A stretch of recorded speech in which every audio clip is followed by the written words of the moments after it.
Happy Chinese New Year. Happy New Year. I'm Siying from Xinhua News Agency. And I'm Sarah from Finland. And today I'm going to visit the flower market here in Guangzhou City with Sarah.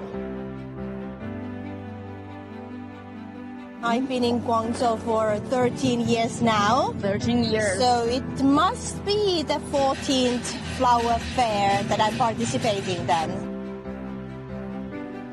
So Sarah, we have finally arrived at the water flower market. Wow.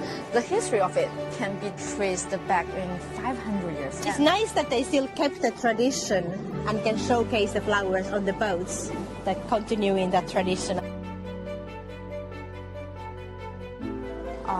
This kumquat plant is always a favorite for the locals. In Cantonese, it sounds like kumquat. Gok means ju, means good luck, for bringing you good luck to your families and your business.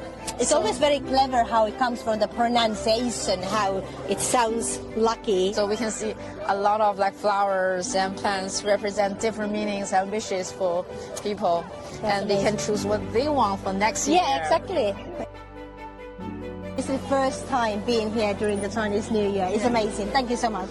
Sure. And we'd like to wish all our viewers a happy Chinese New Year. Happy Chinese New Year. 新年快乐。新年快乐。